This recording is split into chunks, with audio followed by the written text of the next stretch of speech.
بسم اللہ الرحمن الرحیم۔ السلام علیکم ورحمۃ اللہ وبرکاتہ۔ ناظرین، حضرت عائشہ رضی اللہ تعالیٰ عنہ فرماتی ہیں کہ ایک رات مجھے نبی کریم صلی اللہ علیہ وآلہ وسلم کے پاس آنے میں دیر ہو گئی۔ جب میں آپ صلی اللہ علیہ وآلہ وسلم کے پاس گئی تو آپ صلی اللہ علیہ وآلہ وسلم نے مجھ سے فرمایا، تم کہاں تھی؟ میں نے عرض کیا، آپ صلی اللہ علیہ وآلہ وسلم کے ایک صحابی مسجد میں قرآن کریم کی تلاوت کر رہے تھے، میں ان کی تلاوت کو سن رہی تھی، اس لیے حاضر ہونے میں دیر ہو گئی۔ میں نے اس جیسی آواز، اس جیسی قرات آپ صلی اللہ علیہ وآلہ وسلم کے کسی اور صحابی سے نہیں سنی۔ ان کی قرات کا حال سن کر حضور صلی اللہ علیہ وآلہ وسلم اٹھ کھڑے ہوئے اور باہر تشریف لائے۔ آپ صلی اللہ علیہ وآلہ وسلم کے ساتھ حضرت عائشہ رضی اللہ تعالیٰ عنہا بھی تھیں۔ اس جگہ تک پہنچے جہاں وہ تلاوت کلام پاک کر رہے تھے۔ آپ صلی اللہ علیہ وآلہ وسلم نے دیکھا کہ کچھ اور لوگ بھی رک کر ان کی قرات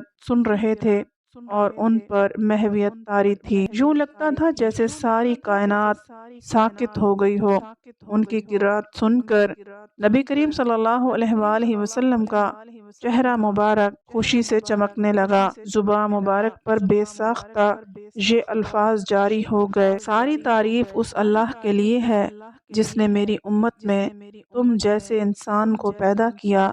یہ خوش قسمت ترین انسان ابو عبداللہ سالم مولا ابو حذیفہ رضی اللہ تعالیٰ عنہ تھے۔ حضرت سالم رضی اللہ تعالیٰ عنہ کا شمار ان بڑے صحابہ میں ہوتا ہے جو قرآن کریم کی قرات کے امام تھے، حافظ تھے۔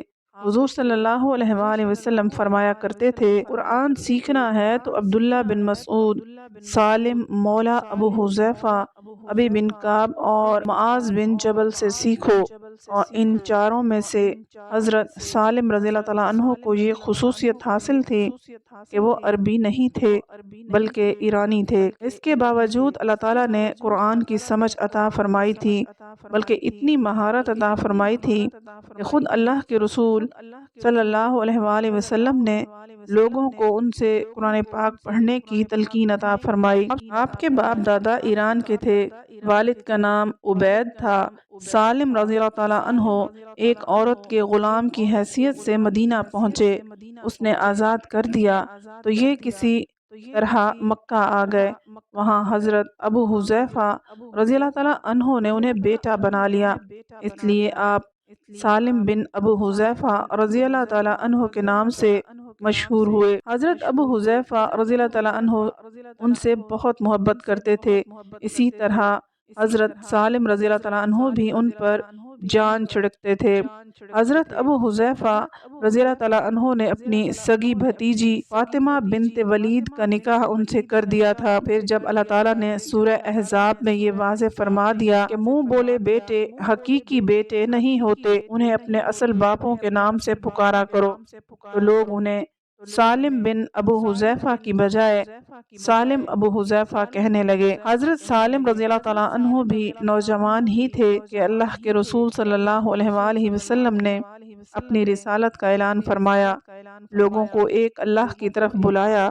اسلام کی دعوت ان کے کانوں میں پڑی تو حضرت ابو حذیفہ اور حضرت سالم رضی اللہ تعالیٰ عنہ نے فوراً اسلام قبول کر لیا۔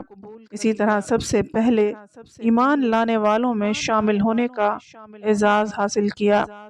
ہجرت کا حکم ہوا تو آپ مدینہ منورہ پہنچ گئے۔ مکہ کی رہائش کے دوران آپ علم حاصل کرنے کا کوئی موقع ہاتھ سے نہ جانے دیتے، اس طرح انہیں دینی علوم میں ایک خاص مقام حاصل ہو گیا تھا۔ صحابہ کرام رضوان اللہ علیہم اجمعین انہیں عزت کی نگاہ سے دیکھتے تھے۔ حضور صلی اللہ علیہ وآلہ وسلم کی آمد سے پہلے انہیں مسجد قباء میں مسلمانوں کی امامت کروانے کا شرف حاصل ہوا۔ پھر آپ صلی اللہ علیہ وآلہ وسلم کے مدینہ منورہ تشریف لے جانے کے بعد حضرت سالم رضی اللہ تعالیٰ عنہ مستقل طور پر مسجد قباء میں امامت کے فرائض انجام دینے لگے۔ اللہ تعالیٰ ہم سب کو نیک اعمال کرنے کی توفیق عطا فرمائے، آمین۔